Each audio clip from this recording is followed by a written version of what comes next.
안녕하세요. 저는 눈에 넣어도 아프지 않을 연년생 딸들 둘과 다정한 남편과 함께 살고 있는 40대 주부입니다. 남편 출근시키고 아이들 등교시킨 후 짬짬이 여러분들 사연 듣는 낙으로 살고 있어요. 여기서 듣는 사연들 대부분이 결혼을 통해 만나게 된 사람과의 갈등을 주로 다루고 있잖아요. 저도 기혼이다 보니 남편과 결혼하지 않았더라면 평생 겪어볼 일 없었을 별 희한한 일들도 다 겪으며 살게 되더라고요. 특히나 오늘 제가 들려드리고 싶은 이야기는 결혼 생활 내내 제 신경을 있는 대로 긁던 제 손윗동서 이야기입니다. 남편은 3남매 중 둘째입니다. 위로 형님이 한 분 계시고 막내 시누이가 있죠. 시부모님은 연세가 많으셔서이기도 하지만 그 연세인 다른 어르신들과 비교해 보더라도 상당히 보수적인 편이십니다. 무조건 첫째가 잘 되어야 한다. 마지가 제대로 서야 집안이 바로 서는 거야. 그럼 장남이 제자리를 딱 지키고 있어야 집안이 제대로 돌아가는 게다. 그러니 너희들도 우리가 없으면 형님이 이 집안 가장 큰 어른이다 생각하고 성심을 다해 모셔야 한다. 아버지 하시는 말씀 새겨들 들어. 네, 아주 전형적인 장남이 최고야를 실천하시는 고리타분한 시부모님들 되시겠습니다. 두 분 중 한 분만 저러셔도 피곤할 판에 부부가 쌍으로 저러시니 집안 분위기가 어떨지는 가히 짐작이 되시죠? 저런 가정 환경에서 자란 탓인지 남편은 본인 부모 형제를 그다지 좋아하는 편이 아니었습니다. 왜 그렇지 않겠어요. 필요한 게 있어도 제 형보다 자기가 더 뛰어나도 결국 모든 건 형님한테 돌아갔으니까요. 학교 다닐 때 공부도 형보다 남편이 훨씬 잘했다고 합니다. 그럼에도 형님은 재수까지 시켜가며 아득바득 서울로 대학을 보냈는데 남편은 대학 시험 성적이 훨씬 좋았음에도 불구하고 장학금을 받을 수 있는 지방 국립대에 진학하길 강요하셨다고 합니다. 남편이 딱 한 번만 나머지는 자기가 학교 다니며 벌어서 다닐 테니 입학금이랑 첫 학기 등록금만 내달라고 그리 애원을 했다는데 들은 척도 안 하셨다고 해요. 결국 남편은 학창시절 내내 목표로 삼았던 서울의 명문대에 합격해 놓고도 눈물을 머금고 지방의 국립대학교에 진학했습니다. 상황이 이러니 아들도 아닌데다 막내로 태어난 시누이 사정은 더욱 좋지 못했습니다. 처음에는 아예 딸 자식은 대학 보낼 생각조차 없었더랍니다. 평생 온몸으로 차별을 경험한 남편이 제 막내 여동생까지 똑같은 꼴을 당하게 할 수는 없어 그간 과외며 온갖 아르바이트로 번 돈으로 대학 입학금을 내준 덕에 시누이는 간신히 대학을 갈 수 있었죠. 그 둘이 어디 성격에 못한 곳이 있거나 첫째인 아주버님에 비해 상대적으로 투자 가치가 떨어진다면 어디 저런 차별을 납득할 시도나마 해볼 것을 성적이나 성격이나 어떤 면을 보아도 아주버님보다 저 두 사람이 월등히 뛰어났습니다. 아마 아주버님은 첫째로 태어나지 않았더라면 제 밥벌이나 제대로 하고 살았을까 싶습니다. 저 같으면 부모가 첫째인 저만 챙기느라 동생들에게 그리 상처를 주는 걸 봤더라면 동생들에게 미안해서라도 잘해줬을 것 같은데 아주버님은 시부모님들께서 모든 지원을 제게 몰아주시는 걸 아주 당연하게 생각하는 사람이었습니다. 평생을 그렇게 자라와서 그런 건지 아니면 제 부모의 성정을 똑 닮아서인지 아마도 둘 다가 아닐까 싶네요. 나는 당신 어머님 아버님보다 아주버님이 더 얄미워. 뭐 하나 잘난 것도 없으면서 제 부모한테 그 맞이 받았으면 됐지. 우리가 우리끼리 좋은 것 좀 하려고 치면 당연히 제 건 없나 구는 것도 너무 뻔뻔하고 징그럽고. 인간이 덜 돼서 그래, 인간이. 나나 주희야 평생 그 꼴을 보며 살아왔으니 그렇다 쳐도 밖에서 시집 온 당신한테까지 저러는 걸 보면 창피한 줄도 모르는 거야. 정말 질린다 질려. 누가 들으면 그래도 제 말이 너무 심한 것이 아닌가 타박하실 수도 있겠지만 저까지 올 것도 없이 남편이 형에 대한 적대감이 만만치 않았습니다. 저 또한 제 남편을 평생 동안 그리 서럽게 자라게 한 사람들인데 시부모와 아주버님에 대한 감정이 좋을 리 없었죠. 결혼할 때도 사정은 마찬가지였습니다. 아주버님이 손윗동서인 형님과 결혼할 때에는 신혼집 전세금은 물론이거니와 제 장인자모 앞에서 기죽으면 안 된다고 없는 형편에 차까지 새로 뽑아주셨다고 합니다. 그러고도 모자라서 뭐 하나 제대로 해준 것도 없는 제 남편과 시누에게까지 은근히 뭔가 해주길 바라셨다더군요. 너 형이 결혼하는데 뭐 좀 없냐? 결혼은 형이 하는데 저희가 왜요? 집안 기둥뿌리 다 뽑아다 그만큼이나 해주셔놓고 아직도 부족하세요? 저희한테 그런 것까지 기대하지 마세요.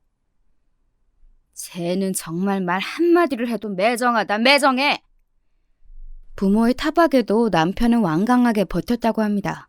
어릴 때야 제 부모에게 조금이라도 인정받아보겠다고 갖은 노력을 하며 부모의 비위를 맞추려고 했던 남편이었지만 대학 진학 이후 그게 다 아무런 소용이 없다는 사실을 깨달은 이후로는 남편도 더는 제 부모에게 기대하는 바가 없다고 했습니다. 그리고 남편이 그렇게 나서서 막아주지 않으면 그걸 고스란히 시누이가 다 뒤집었을 판이었습니다. 평생 제 부모와 큰오빠 차별에 기가 죽어 지낸 시누이의 성정은 그야말로 비단결이 따로 없었거든요. 너도 그렇게 참지만 말고 저렇게 부당한 요구를 하면 화도 내고 연락도 좀 끊고 그래. 아주 장난만 저들 자식인 줄 아시지. 다른 자식들 귀한 줄 모르는 양반들이시다. 네 인생은 네가 챙겨야지. 나도 오빠처럼 말도 안 되는 소리 하면 화도 마음껏 내고 싶고 소리도 지르고 싶긴 한데 내 타고난 성격이 그러지 못하니 어쩌겠어. 이래서 성격이 팔자라고 하나 봐. 오랜 차별에 제대로 저항도 못하는 시누이의 마음속 기저에 깔린 게 체념이라는 건 남편의 가족들을 처음 만난 지 얼마 되지 않아 쉽게 알아챌 수 있었습니다.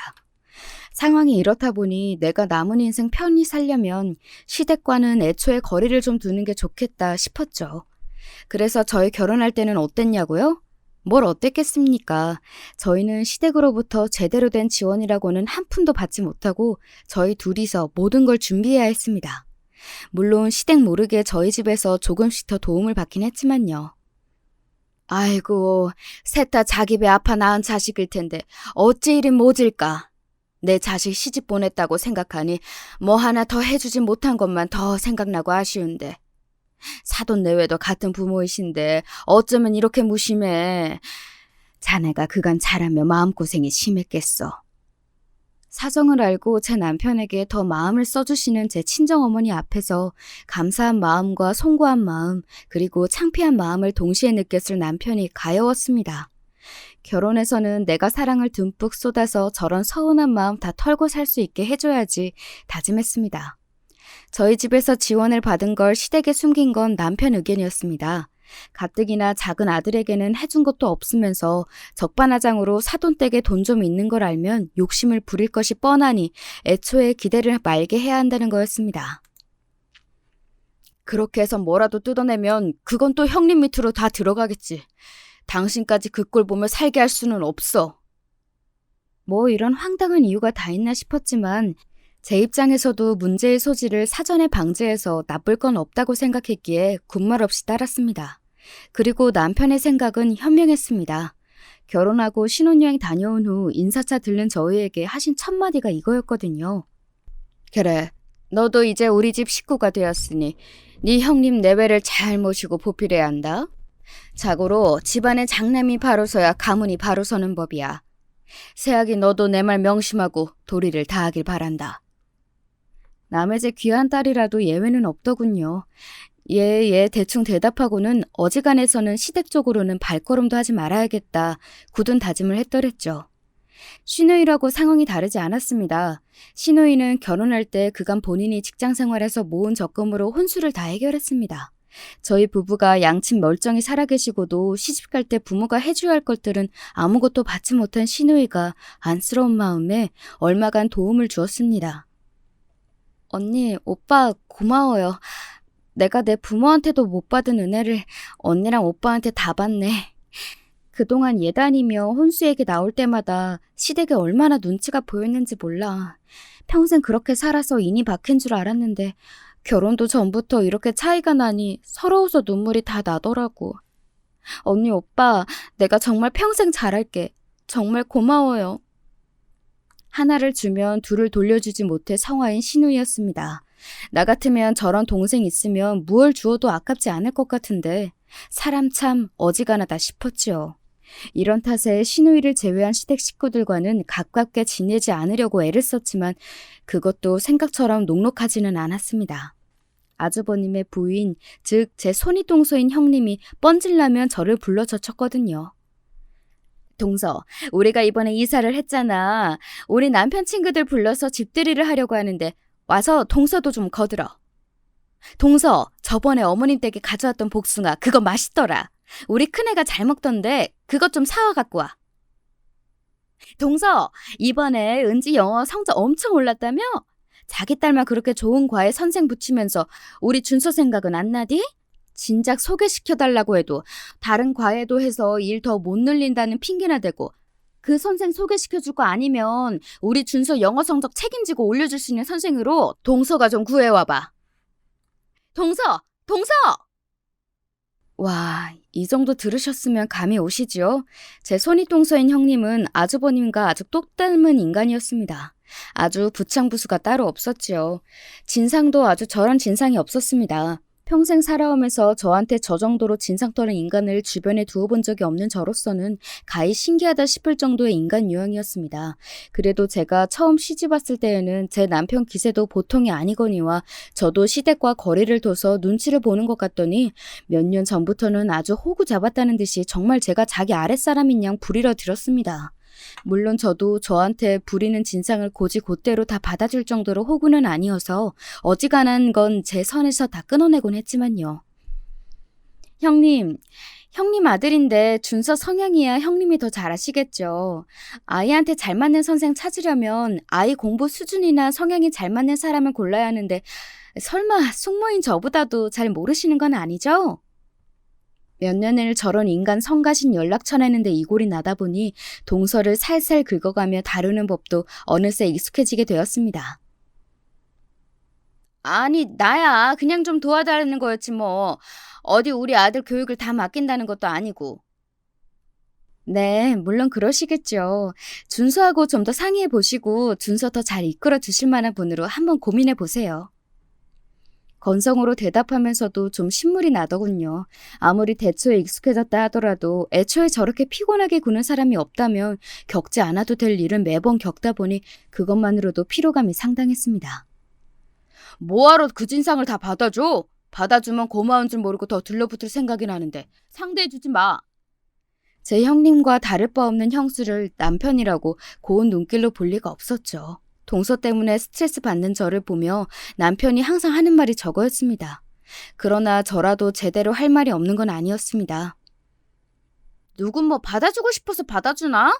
뻔질나게 전화하면서 내가 연락 좀 피하면 아주 전화통화에 불이 나는걸.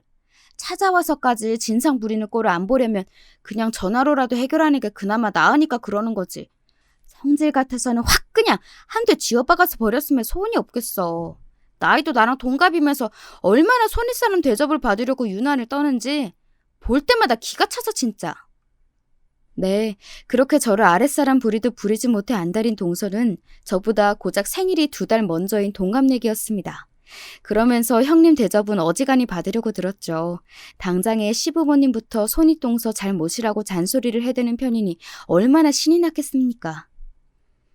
집안의 질서가 바로 서야지. 아랫사람은 아랫사람답게 윗사람을 공경해야 집안의 질서가 바로 서는 거다. 거참 어지간히 좀 해요. 누가 들으면 무슨 몇백 년 된 양반 집안인 줄 알겠구만. 쥐뿔도 아닌 집에서 말 같지도 않은 질서 같은 소리 하지 말고. 이제 남편은 시부모님의 지긋지긋한 윗사람 대접 이야기를 가만히 들어 넘기지 않았습니다. 사실 남편 입장에서는 참을 만큼 참았잖아요. 거기다 이 집안에서 가장 잘 나가는 건 저희 남편이었거든요.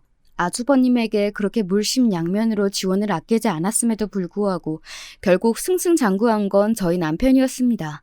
직장도 직급도 아주버님보다 남편이 훨씬 좋고 높았고 당연히 벌이도 남편이 더 좋았으니 집안 형편도 아주버님 댁 저희 집이랑 비할 바가 못 되었습니다. 그렇게 장남 노래를 불러가며 큰아들만 밀어주고 작은아들은 평생을 홀대해 왔는데 결과가 이렇게 되어버렸으니 시부모님도 참 면이 안 섰을 터였습니다.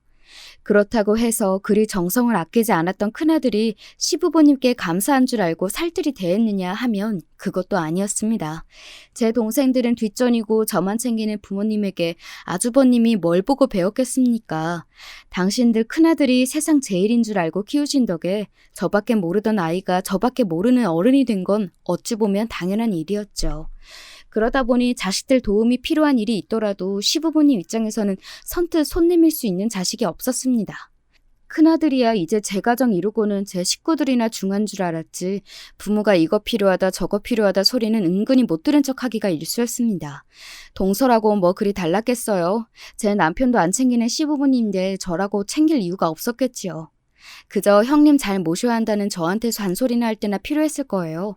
그러자고 저희 남편한테 손을 빌리자니 바늘 하나 꽂히지 않을 제 둘째 아들 성정을 감당할 자신이 없으셨겠죠. 그래도 제 어미 아비인데 네 서방도 참 모질다. 어머니도 똑같이 배 아파 낳은 자식들인데 아주버님이 가장 예쁘셨을 거 아니에요? 부모도 자식한테 그런데 뭐 하나 받은 것 없는 자식이라고 부모한테 그런 맘이 안 들겠어요? 뭐 인간관계는 가는 만큼 오는 거죠. 아직도 미안한 줄도 모르고 제 서운한 마음이 앞서는 시어머니 앞에서 바른 소리를 하기는 마다하지 않았습니다. 듣기 고가오도 어쩔 수 없지요. 아무리 서운해도 그간 평생 받아온 남편의 상처에 비할까요? 처음 시집 왔을 때는 고지식한 시부모님 때문에 결혼 생활이 고될까 다소 걱정스러웠는데 오히려 결혼 후에 저희 가정에 충실하고 시댁과의 관계에 단호하게 대처하는 남편 덕에 시부모님 대하는 일은 생각보다 껄끄럽지 않았습니다. 나이가 드실수록 자식들 손 벌릴 일은 많고 잘 나가는 자식은 어렵고 이제 이빨 빠진 호랑이가 된 마당에 발언권이 줄어드는 건 자연스러운 일이었으니까요. 제 생각에 동갑내기 손윗동서가 그렇게도 제게 손윗사람 대접을 들으려 드는 데에는 아무리 생각해도 그런 이유가 가장 큰 것 같았습니다. 자기가 보기에도 아주버님과 제 남편이 너무 차이가 났을 테니까요. 집안의 큰형이라고 시부모들이 떠받들고 있기는 하지만 사실 아주버님한테 볼 게 뭐가 있습니까? 지금 그만큼이나마 사는 것도 시부모가 해준 거고 제 손으로 자주 성가한 도련님은 좋은 집에 넉넉한 형편에 공부 잘하는 딸들에 언뜻 보기에도 동서와 제 처지가 차이가 나니 그나마 자기가 내세울 만한 건 손윗동서라는 제 위치뿐이었을 테니까요. 어머님 말씀이 틀린 거 하나 없어. 사람이 윗사람을 공경할 줄 알아야지. 아랫사람이 윗사람한테 할 말 따박따박하고 그런 거 밖에서 보기 얼마나 없어 보이겠어? 그게 다 집안 품격 떨어뜨리는 일이라고. 본디 이 집에서 태어나신 양반이라도 되는 것처럼 진짓 금남하게 말하는 동갑내기 동서의 꼴이 참 애잔했습니다. 요새 젊은 꼰대들이 그렇게 많다던데 그중에서도 동서가 최고였습니다. 꼴에 자존심은 있어가지고 남들이 들으면 비웃을 만한 저런 걸 가지고 제 자존심을 채워보겠다는 게 어찌 보면 좀 안 됐다 싶기도 했어요. 그러다 사달이 난 건 역시 자식 문제 때문이었습니다.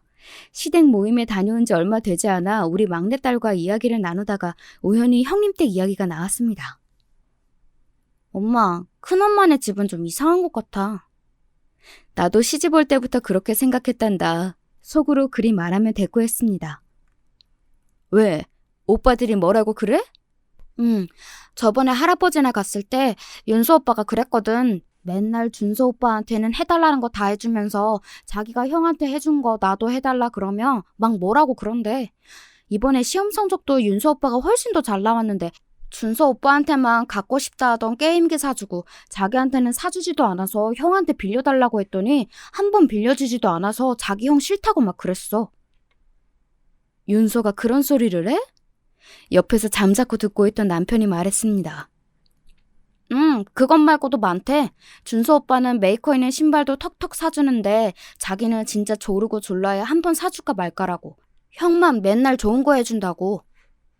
남편의 생각이 복잡해 보였습니다. 남편이 말하지 않아도 무슨 생각을 하고 있을지 훤히 들여다 보였습니다. 제 부모에게 보고 배운 걸 제 자식에게도 그대로 하고 있는 모양이었습니다. 속으로 윤서 너도 참 안타깝게 되었구나 안쓰러운 마음이 들었으니 남편 입장에서는 어린 조카가 마치 자신의 어릴 적과 겹쳐 보였을 테지요. 그리고 자꾸 비교하는 것도 짜증난다고. 아, 그 말 진짜 기분 나빴어. 왜? 또 뭐라고 했는데? 집에서 언니랑 나는 공부 잘하는데 윤서 오빠는 그만큼 성적 안 나온다고 자꾸 뭐라고 한다잖아. 자기보다 공부 못하는 준서 오빠한테는 그런 소리 안 하면서 자기만 자꾸 비교한다고. 기집 애들이 쓸데없이 공부는 잘해서 애 기를 죽인다고 막 그런 소리도 하고. 민지야, 뭐라고? 이놈의 여편네가 자식 앞에서 할 소리 못할 소리 못 가리고 제 자식들까지 괜한 욕을 먹인 모양이었습니다. 저도 저인데 옆에서 잠자코 듣고 있던 남편이 버럭 화를 내며 끼어들었습니다. 무슨 제 아들들 못난 탓을 할 일이지. 감히 내 딸들한테 그런 식으로 얘기해? 가뜩이나 제 형과 형수에 대한 반감이 보통이 아닌 남편 속에 불을 지른 셈이었습니다. 제 편을 들어주는 제 아빠를 보고 신이 난 모양인지 딸아이가 눈치도 없이 남편에게 기름을 부었습니다. 그래봤자 시집가면 다 끝인데 아무짝에도 쓸모없는데 힘을 뺀다고 자기들끼리 막 그러더래. 아 진짜 너무 재수없어. 그 말에 남편이 그만 폭발해버렸습니다. 당장에 아주버님 댁으로 달려가 뒤집어 엎을 기세인 남편을 겨우 달래놓고 딸아이를 살짝 흘겨보았습니다. 요 깍쟁이, 너 아빠 화나라고 더 그랬지? 그럼 그런 소리를 듣고 가만히 있어? 다음에 볼 때 아빠 손에 한번 아작 나보라지. 상상하니 벌써부터 고소하다는 듯한 딸아이 표정에 어이가 없으면서도 저도 부모인지라 아주버님 내외가 아주 괘씸했습니다. 자기들끼리야 무슨 말을 하든 어찌 알겠습니까마는 제 자식들 앞에서까지 조카 딸을 깎아내리지 못해 안달인 못나 빠진 내외가 정말이지 마뜩치 않았습니다. 그리하여 다음 가족 모임 날 남편은 시댁을 아주 제대로 뒤집어 엎어버렸습니다. 내 딸들 키우는데 보태준 것도 없으면서 기집애니 어쩌니 조카 욕을 해? 무서운 기세로 몰아붙이는 남편 기세에 아주버님과 동서 모두 혼비백산한 표정이었습니다. 형님 얼굴에 아차하는 표정이 지나가더군요. 아니 도련님, 저희가 무슨 말을 했다고. 내 형수하는 꼴이 마음에 들어서 지금까지 가만 보고 있었던 게 아닙니다. 그간 우리 애들 엄마고 애들이고 고깝게 군 거 내가 모를 줄 알아요? 한 번만 더 우리 애들 가지고 그따위로 입에 올리거나 우리 애 엄마 쓸데없이 불러내며 가만 안 둘 줄 알아요? 제 마누라가 동생에게 쥐잡듯 잡히고 있는데도 저한테 하는 말이 아니니 슬그머니 모른 척하고 앉아있는 아주버님 꼴이 참 한심했습니다. 형님도 마찬가지예요. 내 형님한테 할 말은 많지만 하다 보면 끝도 없으니 잠자코 있는 것뿐입니다. 내가 나 당하는 건 평생 참고 살았지만 내 가족 건드리면 형님이고 뭐고 앞으로 안 참을 테니 처신 똑바로 해요. 아니, 나야 그냥 이 사람 하는 말에 말 한마디 보탠 걸 가지고. 을이 참 대단하네요. 저런 걸 남편이라고 손윗사람이라 유세를 부리는 동서 신세도 참 어쩜 저리 서로에게 잘 맞는 짝을 찾은 건지 영혼의 동반자가 따로 없었습니다. 집안 꼴 아주 잘 돌아가네요. 그렇게 집안 바로 세우겠다면 자식들 편애하더니 고작 이 꼴 보려고 그러셨습니까? 이내 불똥은 쥐죽은 듯 계시던 시부모님께 튀었습니다. 당신들 업보의 집안에 하루도 바람잘 날이 없으니 뭐 들으실 말씀 들으신 셈이죠. 그 길로 남편은 저희들을 이끌고 시댁을 나섰습니다. 그리고 며칠 지나지 않아 전화를 받지 않는 제게 동서가 그거 그냥 집에서 우리끼리 한말 가지고 그렇게 사람을 무한하게 잡돌이를 하느냐. 뭐 궁시렁대는 문자를 보내왔으나 산뜻하게 무시했습니다. 정작 제 남편한테는 무서워서 못하는 소리를 만만한 저한테 하는 꼴까지 딱 형님다웠죠. 그러고는 당분간 시댁이며 동서며 불려다닐 일이 없어서 오히려 편했습니다. 요즘만 같으면 사는데 딱히 걸리는 일도 없겠다 싶은 간만에 평화로운 나날이었습니다. 제 며느리는 어려워할 줄 몰라도 아들 무서운 줄은 아시는 시부모님께서는 혹여 제 남편에게 이대로 팽 당할까 싶어 슬슬 눈치를 보며 다시 연락할 간을 보시는 모양이었습니다. 아무 힘도 없던 어린 시절 같았으며 당장에 내쫓길 일이 없겠지만 아무리 부모 자식 지간이라 하더라도 능력 있는 게 제 일이더군요. 매번 같은 일로 남편의 울화가 반복되는 상황이 계속되었지만 이제는 남편 성질대로 할 말 안 참고 속에 맺히는 것 없이 살 수 있게 되어서 다행이라는 생각을 했습니다. 며칠 잠잠하던 동서에게서 다시 전화가 왔습니다. 이번에는 또 뭘로 내 복장을 뒤집으려고 일어나 전화를 받기도 전에 가슴이 답답해졌지만 벌써 며칠이나 전화를 무시했으니 한 번쯤 받아줄 때도 됐다고 생각했습니다. 드디어 받네? 네, 무슨 일이세요, 형님? 우리가 뭐 무슨 일이 있어야 연락을 하나? 손윗사람이 여러 날 연락이 없으면 먼저 안부를 묻는 게 아랫사람 된돌이 아니야? 예, 혼장님 말씀 일장연설이 있겠습니다. 사람이 뭐 쉽게 바뀌겠습니까? 며칠 눈치 보는 척 하더니 그새 유효기간이 다 된 모양이었습니다. 제가 바빠서요. 형님, 용건 있으시면 하신 말씀 하세요. 이번에 우리 애들 외삼촌이 식당 개업을 하는데 공사 끝나고 어수선해서 아니 아직 엉망이야. 동서 어차피 집에서 노는데 나와서 청소도 좀 돕고 새로 개업하는데 뭐라도 좀 해주는 게 도리 아니겠어? 이 여편네가 진짜 돌았나. 하다하다 이제 제 수족 노릇도 모자라서 제 동생 한여 노릇까지 시키겠다는 겁니까? 간만에 우라통이 터졌습니다. 아주 무술이 부리는 상전도 저러지는 않을 겁니다. 형님, 정말 해도 해도 너무하시네요. 제가 형님 아랫동서라니까 진짜로 형님이 마음대로 부려도 되는 사람인 줄 아시네요? 저도 저희 집에서 저희 부모님이 금이야 오기야 귀하게 키운 자식입니다. 형님한테 이따위 대접 받아도 되는 사람 아니에요, 저. 이 사람이 왜 이래? 어디다 소리를 질러 지금? 아니, 윗사람이 이 정도 말할 수도 있는 거지. 동서 진짜 쓸데없이 예민한 거 알아? 내가 진짜 아랫사람 무서워서 무슨 말도 못하겠네. 이런 경우는 없는 거야. 도리어 제가 버럭 역정을 내는데 진짜 기도 안 차더라고요. 더는 상대하고 싶지 않아 한마디 하고 전화를 끊어버렸습니다. 지금 하신 얘기는 못 들은 걸로 할게요. 그간은 애들 아빠 입장도 있고 형님 생각해서 들어드린 것도 있는데 앞으로는 이런 얘기하실 거면 굳이 연락 안 하셔도 돼요. 이만 끊습니다. 전화를 확 끊고 나서 생각을 곱씹으면 곱씹을수록 부하가 치밀어 올랐습니다. 아니, 제까지 깬 뭐라고 저를 이렇게 함부로 대합니까? 제 복장을 터트린 동서나 마찬가지로 진상인 아주버님, 그리고 저 둘의 진상의 원인 제공자인 시부모까지 싹 다 마음에 들지 않아 죽을 지경이었어요. 퇴근에 돌아와 혼자 속을 끓이고 있는 저를 본 남편이 자초지종을 듣고 열불을 내며 말했습니다. 그 집 종자들 인간 되기는 텄다 텄어. 예, 비정상인들 상대했다가 분통 터지는 건 정상인들 뿐이라고 했던가요? 오래 엮여 좋을 것이 없는 인간이었습니다. 그러게 진작 연락 받아주지 말라니까 뭘 또 그걸 받고 있어. 타박하는 남편 말을 귓등으로 들으며 내 언젠가 건수 하나 잡으면 제대로 피를 말려주리라 이를 부득부득 갈며 전의를 다졌습니다. 한바탕 서로 난리를 친 덕분인지 그러고 나서는 한동안 동서도 연락을 하지 않았습니다. 제발 이대로 좀 나한테서 떨어져라 싶었죠. 그러던 동서를 다시 만나게 된 건 아주 우연한 일이었습니다.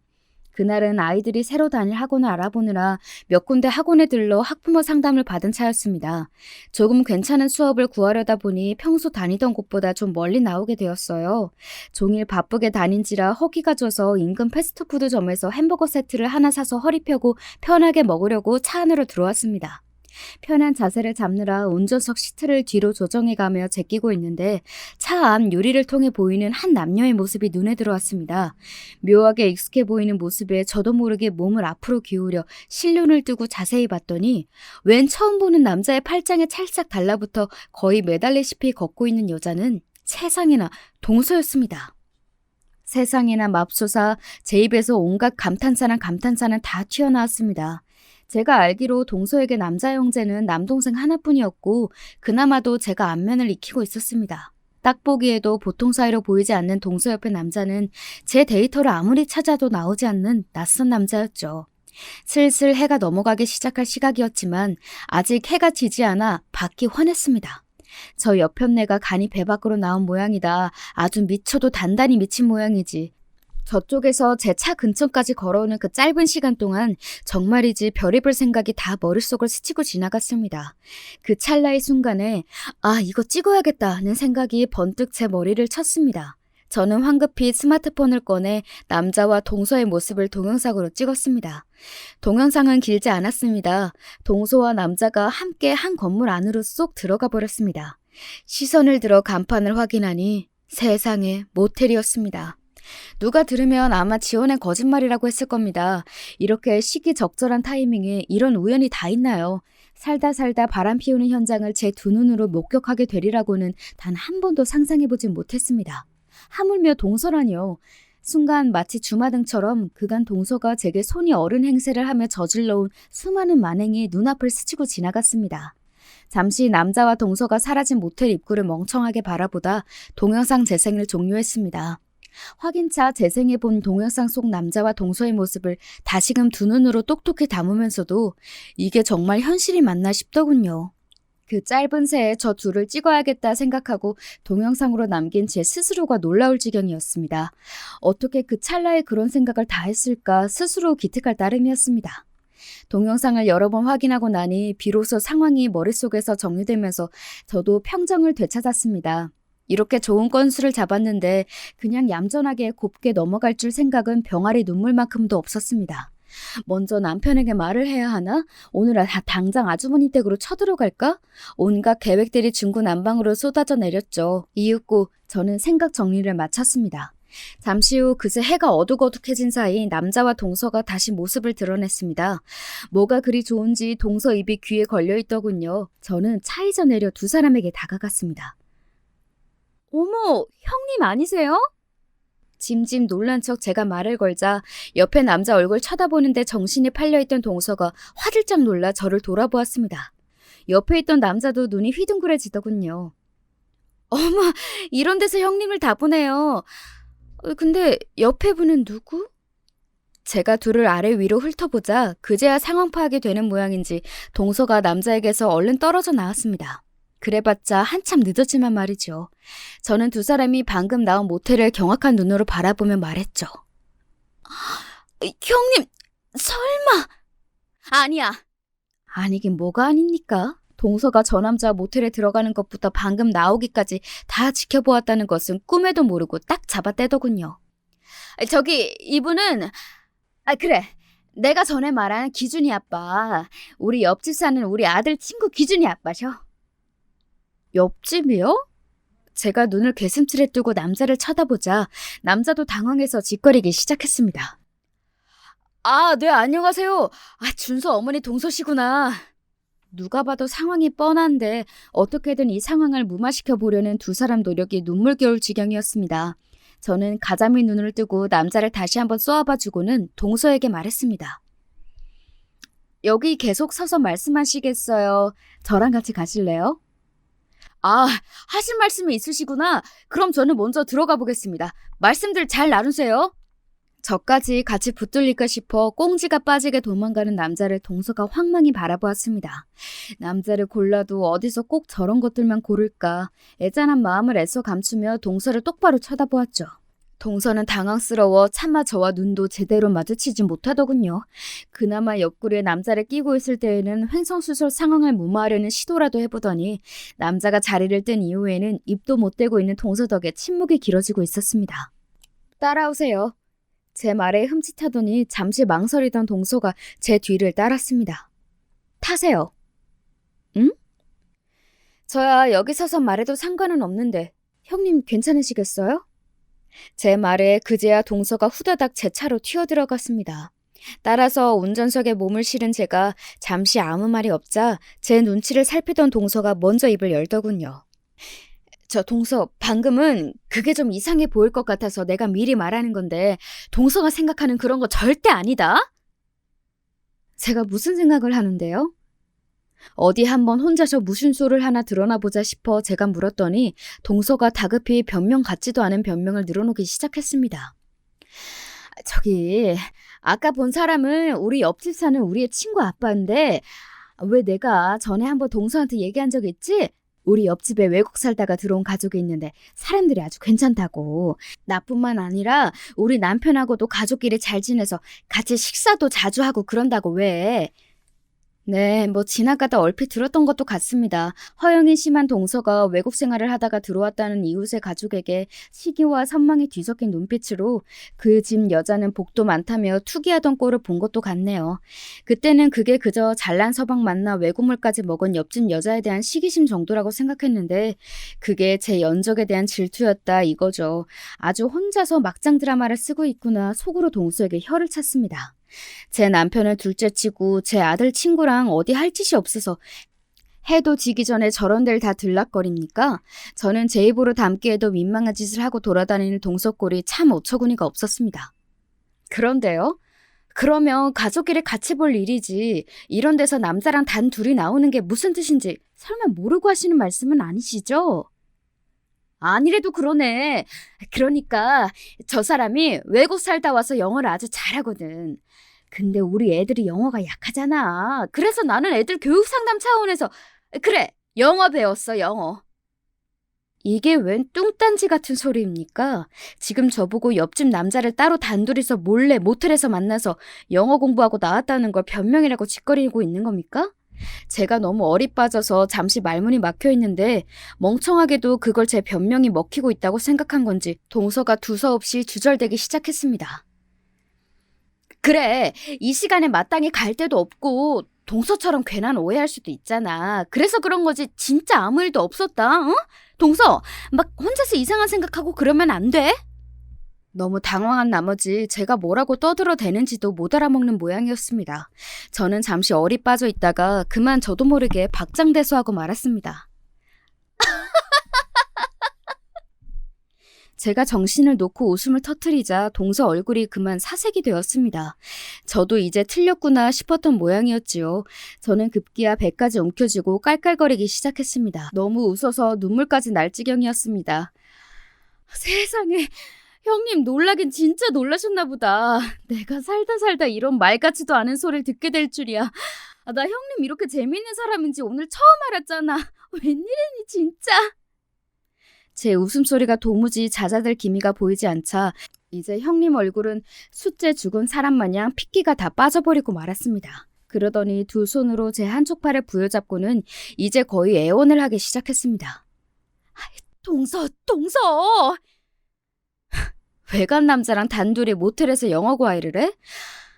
나 진짜 내가 우리 형님 이렇게 공부 욕심이 많은 줄은 또 처음 알았네.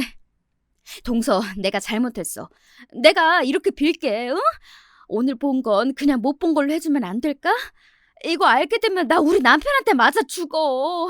나 한 번만 살려주라, 동서, 응? 아니, 왜요? 아주버님한테도 아까 저한테 말한 것처럼 그렇게 말하면 되지. 아주 사람을 등신으로 봐도 정도가 있지. 아이고, 그걸 변명이라고 내뱉고 앉았어. 형님, 내가 형님 말한 그대로 꼭 전해줄게요. 아주버님, 형님의 학구열이 정말 굉장하세요. 아주버님이 아주 좋아서 뒤집어지시겠어요, 형님. 건수 제대로 잡은 제가 쉴 틈도 없이 몰아붙이자 동서 얼굴이 실시간으로 지옥에 떨어진 사람 같았습니다. 나이도 같은 주제에 그렇게 사람 하나 타깃으로 붙잡아서 갖은 진상을 다 떨더니 하필이면 저한테 걸렸으니 저도 아주 죽을 맛이었겠죠. 그러든지 말든지 저의 아주 꿀맛이었죠. 동서, 내가 동서 시키는 건 뭐든지 다 할게. 그동안 나 때문에 많이 서운했지. 내가 앞으로 동서한테 진짜 잘할 테니까 제발 이번 일만 넘어가 주라. 어? 내가 진짜 이렇게 빌게. 어? 찔끔 눈물까지 짜며 제 앞에서 손이 발이 되도록 비는 동서 모습을 보니 고소했습니다. 하지만 저는 고작 이 정도로 만족할 생각이 없었습니다. 그간 제가 당한 게 얼마인데요. 그건 안 될 말이죠, 형님. 제가 알면서도 얘기를 안 하는 건 기만이잖아요. 잘못은 형님이 했는데 왜 저까지 형님하고 공범이 돼야 해요?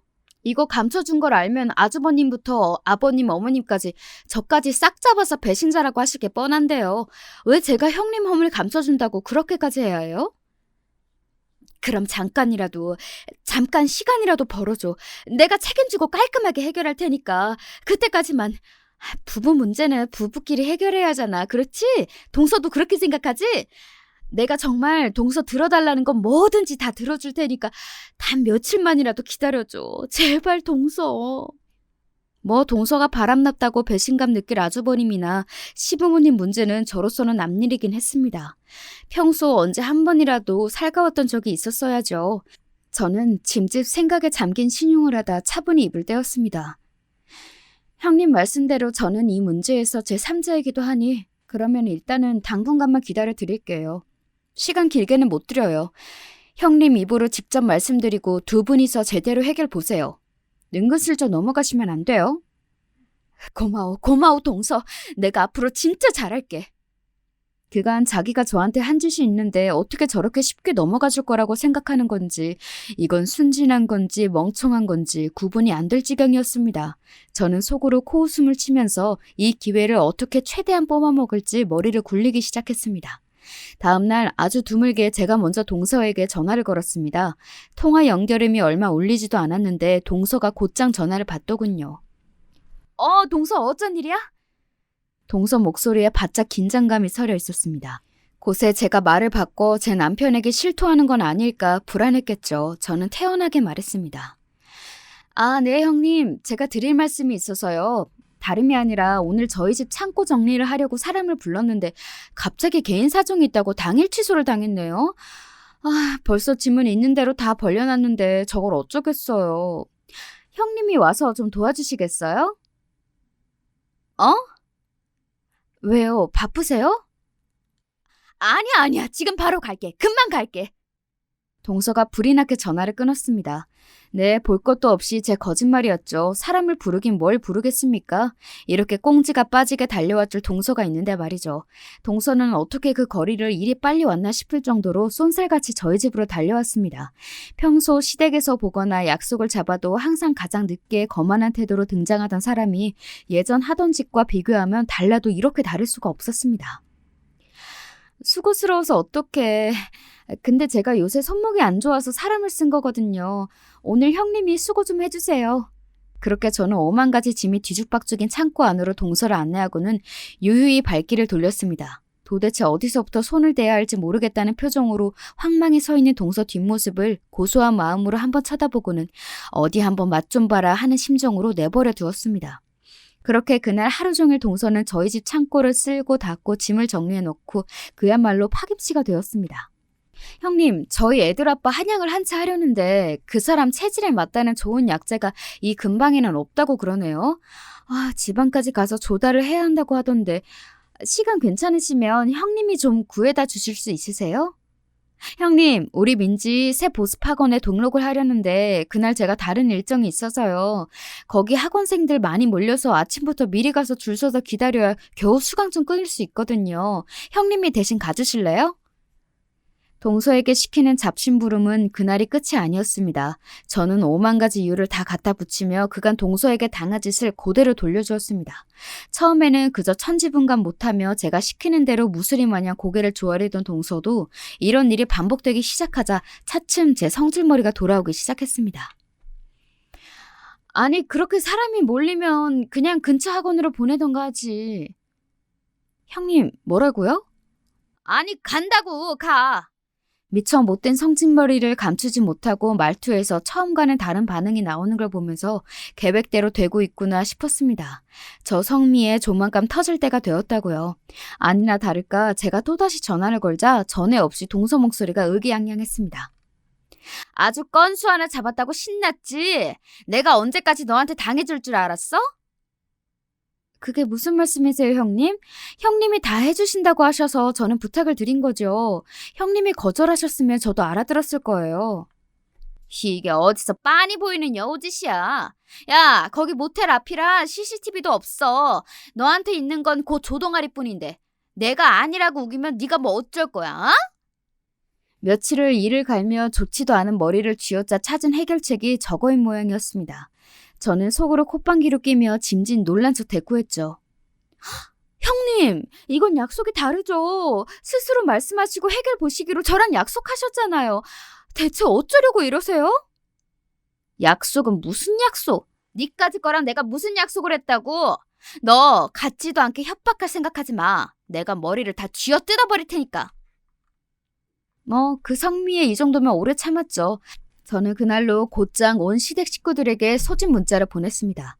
동서에게는 가장 늦게 문자를 보냈어요. 이미 시댁의 아주버님과 시부모님, 저희 남편과 시누이까지 모일 사람들은 다 모였습니다. 뒤늦게 동서가 얼굴이 사색이 되어서는 헐레벌떡 뛰어들어왔습니다. 제가 이렇게 빨리 움직이리라고는 생각을 못한 모양이었습니다. 네가 진짜... 지금 누구 보고 너라고 하는 겁니까? 형수, 말 조심 안 해요? 가뜩이나 당황한 동서가 제게 하대하는 걸 듣고 제 남편이 한 소리하자 그만 그대로 쪼그라들었습니다. 저는 짐짓 슬픈 표정으로 모두에게 말했습니다. 저 이걸 어떻게 말씀을 드려야 할지 몰라 망설였는데 계속 저 혼자 끌어안고 있는 건 아니다 싶어 말씀드려요. 사실은 얼마 전에 형님이 다른 남자랑 있는 걸 봤어요. 그 말에 그 자리에 있던 모두가 얼어붙었습니다. 특히 아주버님 멍청한 표정이 아주 압권이었어요. 저는 다시 안타깝다는 표정으로 말을 이었습니다. 진작 말씀을 드려야 했는데 죄송해요. 저도 어떻게 말씀을 드려야 할지 눈앞이 깜깜하기도 하고 특히 형님이 너 이거 말하면 정말 죽여버리겠다며. 잠시 혼이 나가 있던 아주버님이 갑자기 미친 사람처럼 눈을 희버덕거리며 동서를 쏘아보았습니다. 동서가 기겁을 하며 도리지를 치더군요. 아니야, 아니야, 여보. 당신 설마 저 말 믿는 거 아니지? 저 미친 개 거짓말을! 말이 끝나기도 전에 제가 몇 시간 전 동서와의 통화 녹음 파일을 재생했습니다. 이게 어디서 빤히 보이는 여우짓이야? 야, 거기 모텔 앞이라 CCTV도 없어. 너한테 있는 건 그 조동아리뿐인데 내가 아니라고 우기면 네가 뭐 어쩔 거야? 어? 형님, 이건 약속이 다르죠. 스스로 말씀하시고 해결 보시기로 저랑 약속하셨잖아요. 대체 어쩌려고 이러세요? 약속은 무슨 약속? 니까지 거랑 내가 무슨 약속을 했다고? 너 같지도 않게 협박할 생각하지 마. 내가 머리를 다 쥐어뜯어 버릴 테니까. 제가 한 말을 그대로 돌려받은 동서가 온몸을 떨기 시작했습니다. 하지만 하이라이트는 이제 시작이었습니다. 제가 혹시나 싶어서 찍어둔 건데... 동영상 속 남자의 얼굴과 대문짝만하게 건물에 새겨진 모텔이라는 글자에 아주버님 눈깔이 그만 돌아버렸습니다. 순간 철썩 소리와 함께 동서가 바닥에 나동그라졌습니다. 제 마누라 뺨을 후려 갈기고도 분이 안 풀리는지 아주버님이 고래고래 악을 질러댔습니다. 이 쳐죽일 것들이, 이 더러운 것들이 내 앞에서는 그렇게 살살대면서 뒤로는 이따위 짓을 하고 다녀? 어떻게 나한테 이래? 이거 놔! 내가 오늘 저거 사다를 내고야 말 테니까. 야, 너 어디가? 당장 이리 기어오지 못해? 동서가 기겁을 하고 질질 짜면서 바닥을 기어 도망쳤습니다. 아주버님은 동서를 잡아 죽이겠다며 악을 쓰고 그 꼴을 목도한 시부모님들도 거의 제정신이 아니셨죠. 아니 어떻게 우리 집안에서 이런 일이... 아이고, 내가 너무 오래 산 모양이다. 이 꼴을 보느니 그만 죽어야지. 연불 외도 중얼거리던 시어머니가 기어이 정신을 놓고 쓰러지면서 그 난장도 파장이 났습니다. 그리 귀해하시던 장남과 큰며느리의 말로가 일이 되었으니 제정신 붙들고 버티시기 힘들기도 하셨을 겁니다. 시어머니가 뒤로 넘어가는 걸 보면서도 그간 제 남편과 제게 했던 짓들을 생각하니 별로 안 됐다는 생각도 들지 않았어요. 뭐 어쩌겠어요. 이래서 사람이 평소 인망이 중요한 거죠. 집에 돌아오는 길에 말없이 묵묵히 운전만 열심히 하는 남편을 슬쩍 찔러보았습니다. 그렇게 장남이라고 대우해주고 당신은 상처를 주더니 조금 시원해지지 않았어? 이제 그럴 단계는 지났지. 저 사람들한테 그렇게 마음 쓰지도 않아. 그러기도 아깝고. 생각보다 담담하게 말하는 남편을 보며 이걸로라도 남편의 그간 맺힌 한이 조금 풀려졌으면 했는데 다시 곰곰이 생각해보니 이제 정을 뗀 사람들이니 더 이상 남편 심기에 크게 영향을 미치진 못해 저러나 보다 싶어 차라리 다행인 건가 싶더군요.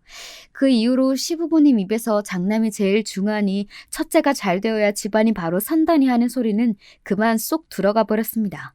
뭐 본인들도 할 말이 없겠지요. 예전보다도 더 제 남편 앞에서 기가 죽어 쪼그라든 모습을 보며 진작 다른 자식들에게 남들 하는 많지만 했어도 서로 좋았을 걸 왜 부모 대접도 제대로 못 받게 저렇게밖에 못 사셨나 싶어 그저 입맛이 썼습니다.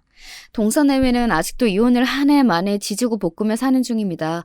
어찌나 요란스레 싸우대는지 벌써 주민신고가 여러 번 들어가 전셋집에서도 내쫓길 판이라네요. 아주버님이 옆집 남자 머리채를 잡은 게 동네방네 소문이 나서 동서는 얼굴도 못 들고 살고 있습니다. 가끔 싸우다 맨발로 내쫓긴 모습이 목격되기도 한다지요. 그러면서도 애들 때문에 갈라서질 못하는지 저렇게 서로의 지옥이 되어 계속 붙어살 모양인가 싶기도 해요. 그저 애들만 안 됐죠. 제 황당무계한 시댁 이야기는 여기까지입니다. 재미라고 하긴 좀 못하지만 시원하게 들으셨는지 모르겠네요. 이야기 들어주셔서 감사해요.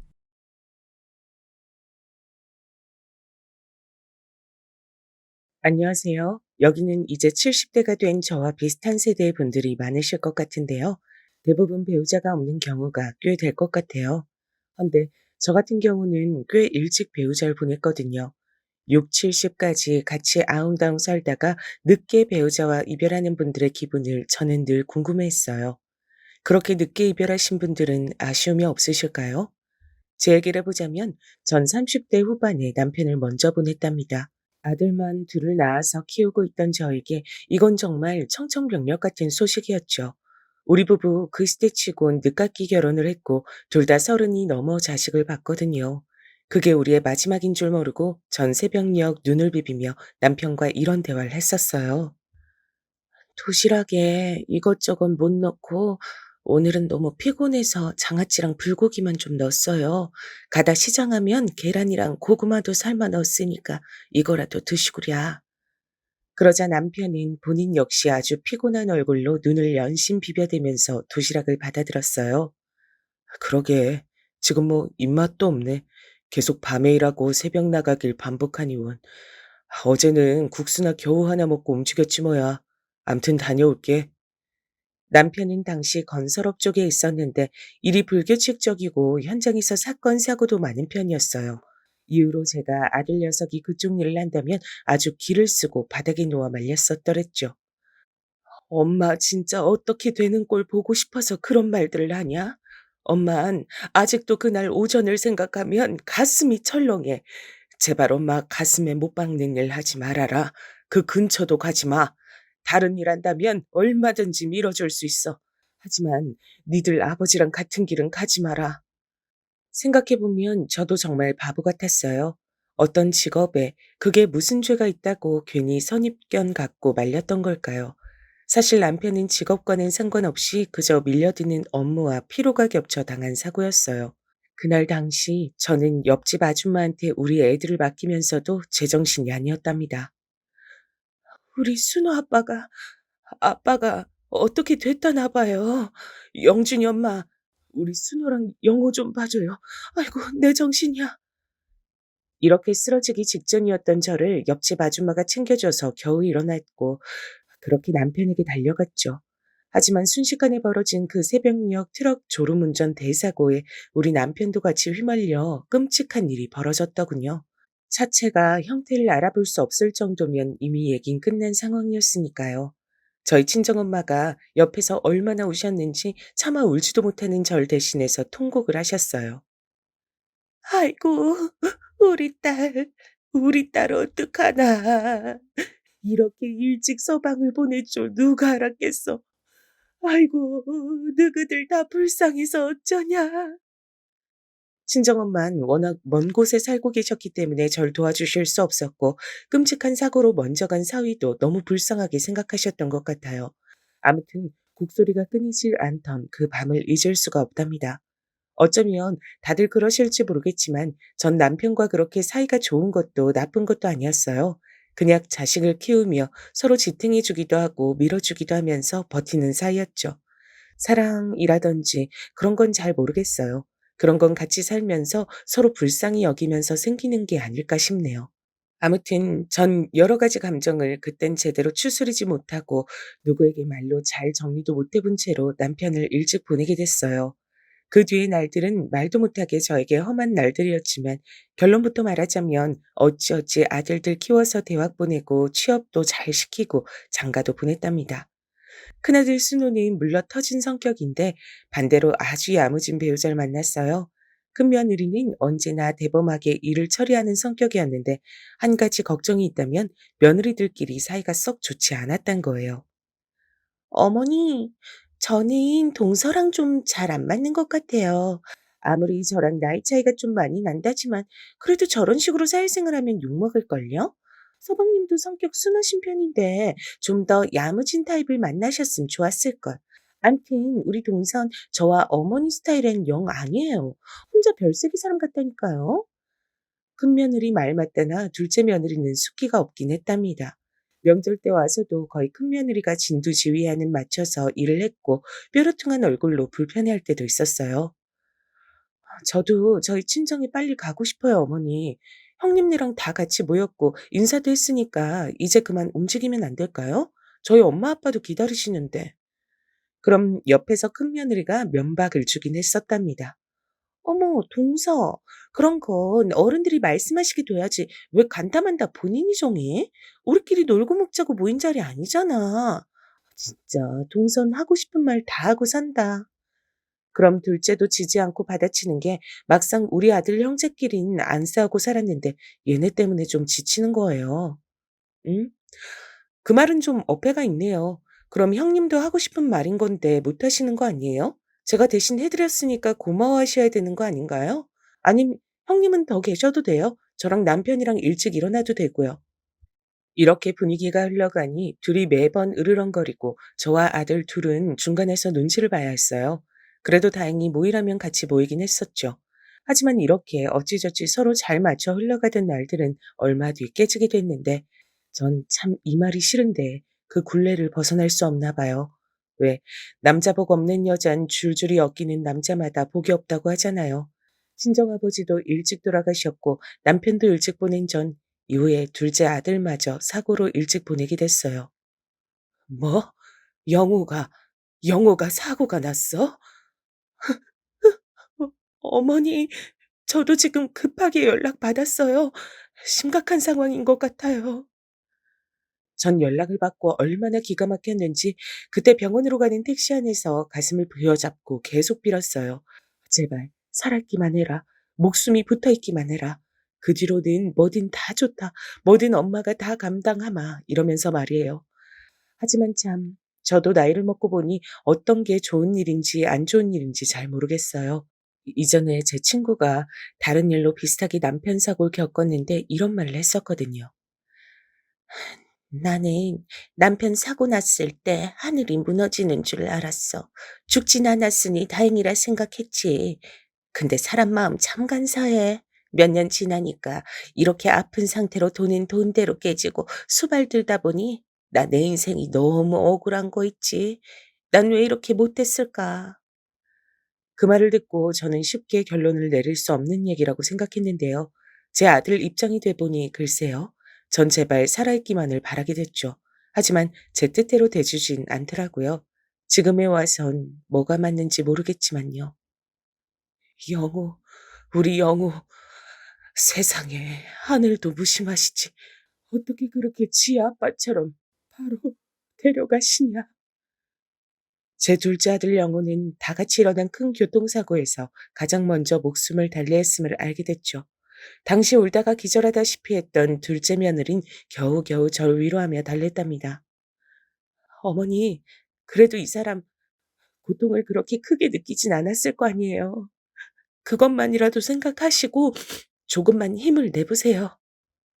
정말 오죽 위안을 받을 구석이 없었으면 그거라도 붙잡아가며 매달려가면서 일어섰던 것 같아요.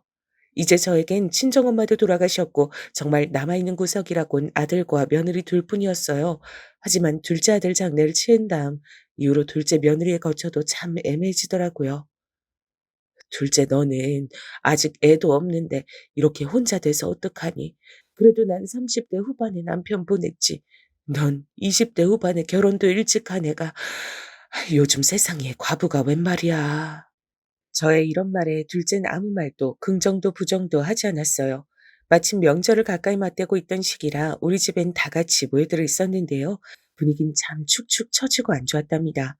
근데 다들 헤어지고 난 다음 마지막까지 남아있던 큰며느리가 입을 열더군요. 저기 어머니, 사실 좀 저도 고민 많이 하고 들은 얘기인데요. 진즉 말씀드리고 싶었는데 진짜 많이 생각하고 전하는 거예요. 뭔데 그렇게 심각한 얼굴로 그러냐. 나 숨 좀 쉬게 해줘라. 아직도 마음이 힘들어 죽겠어. 그런 저에게 한껏 눈치를 보던 큰며느리가 꺼낸 얘긴 생각보다 꽤 의외였고 충격적인 내용이었어요. 음, 서방님 그렇게 되시고 사실 그전부터 말씀드릴까 했는데 이제 시기가 되지 않았나 싶어서요. 동서에 대한 얘긴데요. 제가 볼 때 동서는 좀 저기 보니까 아기를 말이에요. 일부러 안 가지려 했더라고요. 그 말에 저는 눈이 번쩍 띄어 왜 그런가 싶었어요. 안 그래도 둘째 아들과 며느린 나이 차이가 좀 났거든요. 어린 며느리를 들인 셈이라 애긴 크게 재촉하지 않았어요. 본인은 신혼을 즐기겠다고 했지만 제가 알기론 아예 안 가질 생각이었나 봐요. 그게 아마 서방님도 아셨을걸요? 자긴 싫다고 이 집 씨를 남기기 싫다나? 그렇게 말을 하길래 저도 엄청 놀랐어요. 뭐? 아니, 왜? 그렇게까지 말할 일이 뭐가 있냐, 걔한테? 그게 동서가 좀 자잘하게 불만이 많았던 모양이에요. 아시다시피 동서 친정도 여유 있는 집은 아니고 나이 좀 있는 남편한테 일찍 시집 보낸 것도 얼른 형편 피워서 편하게 살고 싶었던 것 같아요. 근데 저희 집에 비해서 자기는 작은 신혼집 사줬다고 주변에 알리기 창피하다 그러더라고요. 여기까지 듣는 중 평소 그냥 무뚝뚝하고 퉁명스럽다고만 생각했던 둘째한테 그런 모습이 있었는지 처음 알았어요. 아니, 무슨 그런, 난 처음 듣는 얘기구나. 너무 갑작스럽다. 뭐가 그렇게 불만이라니? 아휴, 그러게 말이에요. 게다가 그건 둘째 치고 서방님이 안 계신다고 너무 이쪽도 안 돌아보는 느낌이에요. 동서야 워낙 시댁 일에 관심이 없었지만 남편 먼저 보냈으니 더 연이 끊겼다고 생각하는 것 같더라고요. 제가 이번 명절 때 같이 하자니까 싫다고 대놓고 말하고 아마 동서도 슬슬 혼자 살 준비를 하지 않을까요? 그렇게 들어보니 그런 것 같기도 하고 어차피 둘째는 그 해를 넘기지 않고 내보낼 생각은 하고 있었죠. 하지만 저런 얘기를 들어보니 마음이 좋진 않더라고요. 그래서 말인데, 어머니, 지금 집에 혼자 계시기 너무 적적하시잖아요. 아들들, 드나들고 하니 큰 집 얻으셨던 건데, 저도 남편이랑 요 근래 한참 상의하고 결정한 건데요. 애들한테도 말해서 서로 동의를 하긴 했어요. 음, 저희랑 같이 사시는 거 어떠세요? 저는 순간 눈이 번쩍 뜨여 대답을 하지 못했어요. 말이야 너무 고맙지만 그게 선뜻 그렇게 결정해서 들어갈 순 없으니까요. 큰며느리가 싹싹하고 밝은 성격이기야 하지만 같이 사는 건 또 다를 텐데 고민이 많아지더라고요. 저희 집에 방 하나 비워두면 되니까 너무 걱정하지 마세요. 이제 애들도 어느 정도 커서 자기들 방만 있고 생활 있으면 신경도 안 쓰고 어른 누가 더 계신다 한들 상관없을 거예요. 게다가 큰애는 미국 유학도 생각하고 있고 조만간 방 하나도 더 비게 될 거니까 여럿이서 지내는 데는 전혀 문제 없어요. 저는 우선 생각 좀 해보겠다고 했는데 한 일주일쯤 지났을까요? 둘째 며느리가 저한테 연락을 해왔죠. 직접 찾아온 것도 아니고 전화로 이렇게 말을 하더라고요. 어머니, 저 사실 친정엄마 몸이 많이 안 좋으셔서 제가 좀 챙겨드려야 할 것 같아요. 그리고 남편이랑 같이 살던 집도 이제 정리를 해야 될 것 같아서 어머니가 사주신 집이니까 어떻게 해야 될지 여쭤보고 싶어서요. 이 말인즉슨 자기도 이제 이 집에서 나가 별개의 삶을 살겠단 거였어요. 친정 사정도 있다지만 겸사겸사 다 그쪽으로 이어지는 말이었으니까요. 사실 큰며느리로부터 그런 찝찝한 얘기들을 다 듣지 않았다면 흔쾌히 보내줬을 텐데 어쨌건 저는 알겠다고 하고 마무리 지었답니다. 그래, 그렇게 해야 된다고 생각했었어. 둘째 너도 고생 많구나. 친정어머니 잘 챙겨드리고 내 대신 안부도 전해드리고 자세한 건 만나서 나누자꾸나. 이 부분을 큰며느리랑 통화하는 중에 말했더니 거보라고 자기 말이 맞지 않냐고 하더라고요. 동서는 그 말할 타이밍만 찾고 있었던 거겠죠. 보세요. 제 말이 맞잖아요. 친정엄마는 무슨 그냥 다 빼고 나가겠다고 말하기 자기도 좀 민망하니까 핑계대는 거죠. 어머니, 이렇게 된 마당에 너무 오래 생각하지 마시고 저희랑 합치시는 게 어때요? 저 이미 이것저것 필요한 거 다 알아봤어요, 어머니. 이렇게 되어 저는 기존에 살고 있던 집을 팔게 되었고요. 저와 아들네 부부, 그리고 손주들까지 같이 살 만한 집을 찾다 보니 새로운 동네로 이사를 가야 했답니다. 구구절절 꼼꼼하게 큰며느리가 다 알아보고 알려줬죠. 이쪽 부근이 학군도 좋고 오랫도록 저희랑 애들 보면서 같이 사시기 좋으니까요. 그리고 어머니 연세 있으시니까 이제 대학병원 근처에서 지내는 게 좋아요. 그전에 계셨던 집은 다 차 타고 움직여야 하는 동네였잖아요. 이쪽으로 나오시길 잘하신 것 같아요. 그래서 저도 흔쾌히 수락을 했고 이후로 같이 사는 생활이 시작됐답니다. 우선은 큰 손주가 한창 공부해야 될 때였기 때문에 저도 귀여운 손주들의 앞날을 생각해서 맞추게 됐죠. 그렇다면 이후의 생활은 어땠냐고요? 적어도 뭐랄까, 이때 이후에 1년 동안은 큰 문제가 없었어요. 그러니 저도 아무것도 모른 채 모든 걸 다 맡긴 채 태평하게 지내고 있었겠죠. 이게 무슨 말이냐면 이후로 저에게 엄청난 신변의 변화가 일어났거든요. 전체가 오래 살았던 그 낡은 아파트와 아이들과 살림을 합치기 위해 처분했던 그 꼬마 빌딩까지 훗날 그렇게 사무치게 그리워서 울게 될 줄 몰랐어요. 여기서 제가 한 가지 말씀을 드리고 싶은 건 가급적 관짝 닫을 때까지 자식도 믿지 말란 말씀 드리고 싶네요. 제가 그 피해자 중 한 명이니까요. 사실 이후로 1년간은 조용히 모든 게 무던하게 흘러갔어요. 큰아들은 해외 업무가 많은지라 집에 잘 없기도 했고요. 큰 며느리는 자기 자식들 공부 때문에 맨날 어디 쫓아다니고 중간에 일도 하고 어쩌고 하면서 얘네들과 마찰은 없었죠. 그런데 그해 겨울쯤이었을까요? 큰 며느리가 갑자기 얘기를 꺼내는 거예요. 저기 어머니, 음, 저희 이번에 진우 학교 때문에 많이 알아봤는데 원래는 진우만 보내려고 했었거든요. 근데 아무리 애아빠 출장이 그쪽이 많다고 한들 가족이 같이 가는 거랑 따로 사는 건 틀리니까 어떻게 생각하세요? 저희랑 같이 미국 가시는 거요. 미, 미국? 내가, 내가 같이 가야 하는 거야? 그런데 어쩔 수 없어서요.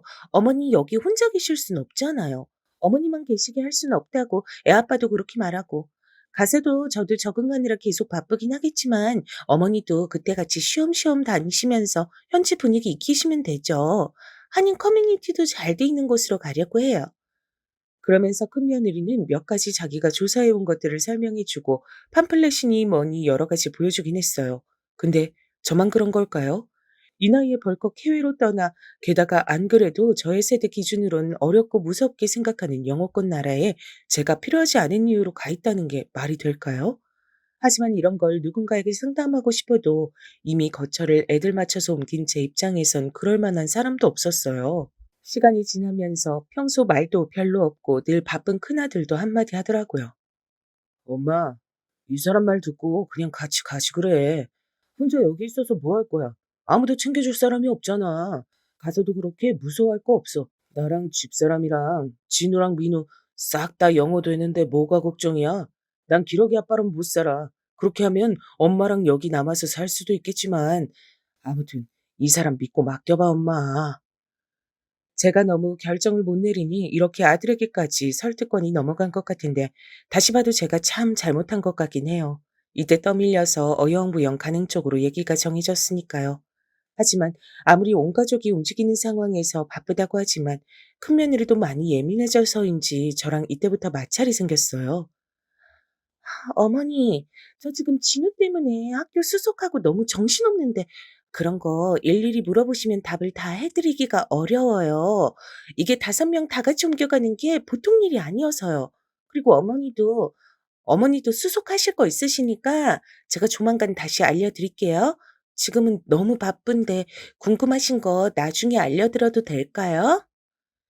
이렇게 말투가 차가워진 며느리를 보면서 정말 내가 따라가는 게 맞는 건지 일순간 의문이 들더라고요.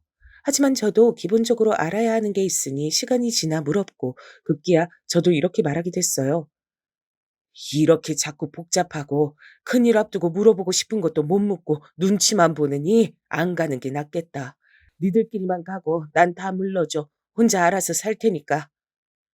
그러자 큰 며느린 이 말에 움찔했는지 다시 절 달래더라고요. 어머니, 참, 왜 이러세요? 제가 잘못했어요. 어머니도 궁금하신 거 많으실 텐데 제가 너무 정신이 없었나 봐요. 그리고 이제 와서 안 가신다고 하면 저도 곤란해요. 이미 이 집 내놓고 어쩌고 해서 짐도 다 붙이고 있고 그쪽으로 돈도 엄청 들여서 일을 꾸리고 있는데 그렇게 감정이 앞서신 소리만 하시면 저도 힘들죠. 제가 급한 불 끄고 좀 봐드릴게요. 하지만 이렇게 달래는 것도 아닌 것도 못한 말을 듣고 전 날짜가 다가올수록 나날이 마음이 편치 않더라고요. 와중에 아들은 또 먼저 미국으로 나갔어요.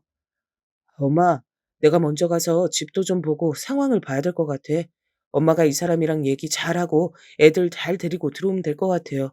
나도 맨날 동료들 떠나는 것만 봤지 가서 내가 할 일이 많을 거야 아마. 가뜩이나 평소 소통이 많지 않은 아들마저 이렇게 나갔고 결국 점점 비어가는 집안에 저와 며느리 둘만 남았는데요. 갈수록 우리 사이는 불편하고 세상 어색해져 가더라고요. 저한테 직접적으로 뭐라 하진 않지만 마치 들으란 듯이 한탄하는 소리들이 있었어요. 참 많이 당황스러웠습니다.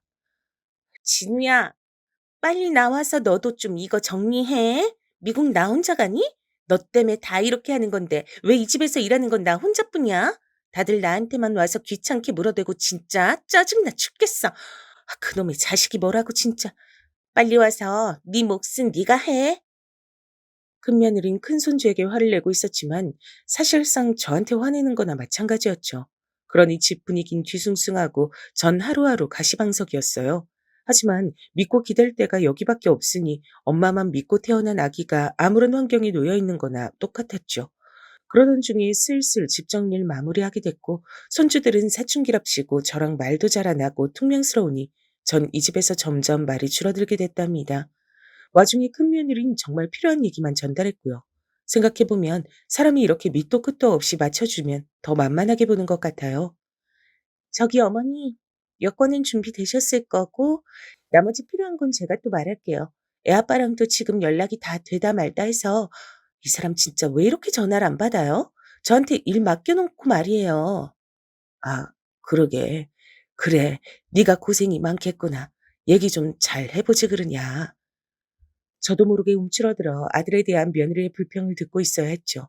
그런데 날짜를 맞추고 있는데 정말 제 집 말고는 아무것도 얘기를 안 해주는 거예요. 계속 날이 서 있는 큰며느리와 손주들과 함께 어찌저찌 차를 타서 공항으로 이동하게 됐어요. 그리고 그때부터 두 번 다시 떠올리기도 힘든 그날의 사건은 시작되고 말았답니다. 어머니, 여기 있으시면 저랑 애랑 가서 짐 좀 붙이고 필요한 거 받아올게요. 넓어서 또 떨어지면 만날 때 헤매니까 여기 일단 계세요. 그래서 전 빠르게 다시 물어봤습니다. 아, 그래. 근데 나도 같이 가 있어야 되는 거 아니냐? 여기 너무 넓고 정신없는데 무슨 비행기를 타야 하는 거냐? 그러니 큰며느리는 아주 짜증스럽게 대꾸를 하는 거예요. 아이 참. 아직 탑승권도 안 받았고 저도 무슨 편인지 몰라요. 가서 받아올 테니까 기다리시라고요. 저 지금 밥도 못 먹고 커피도 못 마셔서 뭔 정신인지 모르겠어요. 진우야, 빨리 따라와. 그러면서 큰며느린 얼른 일어서서 자리를 떠버렸고요. 그 뒷모습을 보면서 저도 참 어안이 벙벙했고요. 제가 알기론 비행기 시간이 오전 10시 반이었고 우리가 도착한 건 8시쯤이었거든요. 근데 넓은 공항에서 손주들을 데리고 사라진 며느린 30분이 지나도록 연락이 없더라고요. 전화도 안 되고 손주들도 안 받고요. 점점 초조해진 전 저 역시 온갖 걱정과 낯설음에 밀려 밤을 샜기 때문에 엄청 피곤했지만 더 예민해져 있었어요. 비행기 편이나 아무것도 제대로 뚜렷하게 알려주지 않고 그저 지역만 말해주고 시간대만 말해주니 어떻게 할 수가 없는 거예요. 이 부분에서 지나가는 사람들에게 도움을 요청했지만 제가 묻는 내용도 정확치 않았어요. 그게 우리 며느리가 수속하고 온다 했는데 벌써 1시간이 되도록 연락이 안 돼요. 전화도 안 받고 미국이요, 미국. 미국 가는 건데 10시 반 비행기라 그랬는데 이렇게 있어도 되는 건가요? 아님 수속하는 쪽 좀 어딘지 알려줘요. 그러자 그 사람들도 되게 당황스러워하더라고요. 아, 여기가 워낙 복잡하고 커서 그리고 미국 가는 비행기가 한두 편이 아닌데요, 할머니. 며느님이랑 다시 전화를 해 보시는 게 그리고 10시 반 비행기면 진즉 벌써 들어갔을 텐데요. 뭐라고요? 벌써 들어가요? 어디를요? 해외 경험이라곤 한 15년 전쯤 둘째 아들이 보내준 중국 여행 말곤 없었던 저라 게다가 패키지로 가서 다 쫓아만 다녔으니 알 리가 없었죠.